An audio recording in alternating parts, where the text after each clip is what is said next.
Like I touched on earlier, there were obviously a certain amount of costs that we were incurring and developing and just getting the idea going.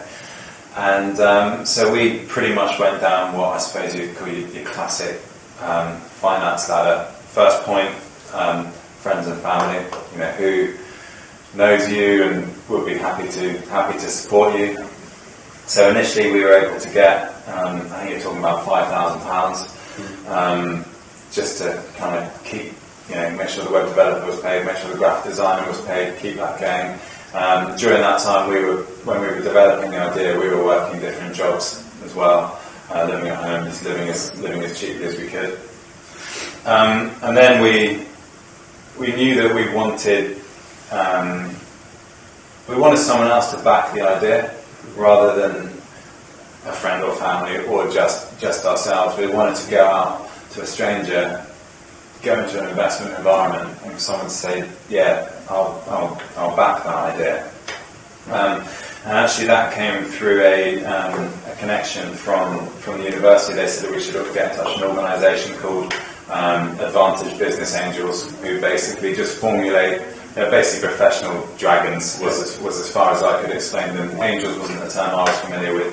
So I met with one of their consultants just over a coffee and explained the idea, and he said, well, actually, this process is for if you're looking to raise 50 to 100,000, it's going to cost you £1,000 a month just to enrol onto it. So I don't think it's for you guys, but I like the idea. I like you, and I'll put my pocket hand in my pocket. So that was just giving away a stake of the company then. So there were a few things we had to sort out, but giving away a stake of the company to someone else, and then he's still involved now, is still a non-executive director now, and has given us a huge amount of support along the way.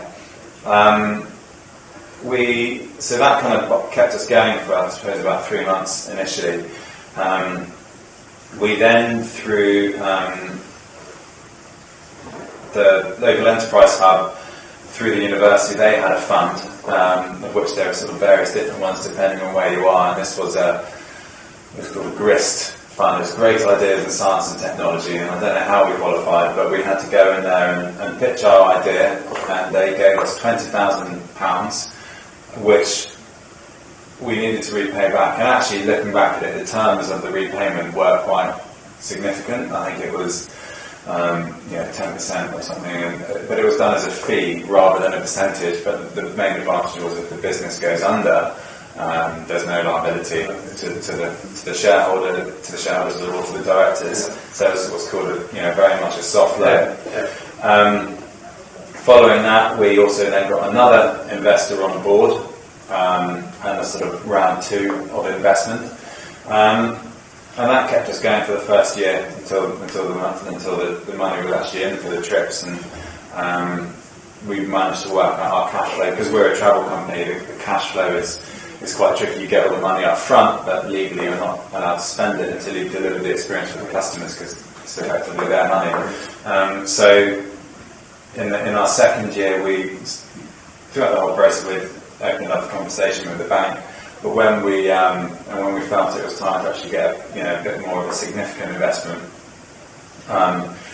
we got a £50,000 loan from our bank, which was, at the time, and it's changed now, it was called Small Firms Loan Guarantee. So they said, as directors, you don't have the capacity to back this loan, but the government backs it by 75%.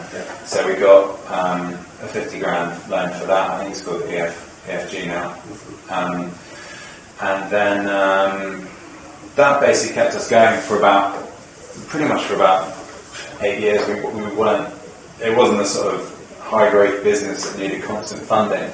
But recently we've started, there's a lot of other good funding options out there now from the sort of disruptive technologies. Your crowdfunders, Crowdcubes. The one that we have used is Funding Circle, with peer-to-peer loan system, and that came in very easily and was really simple for us.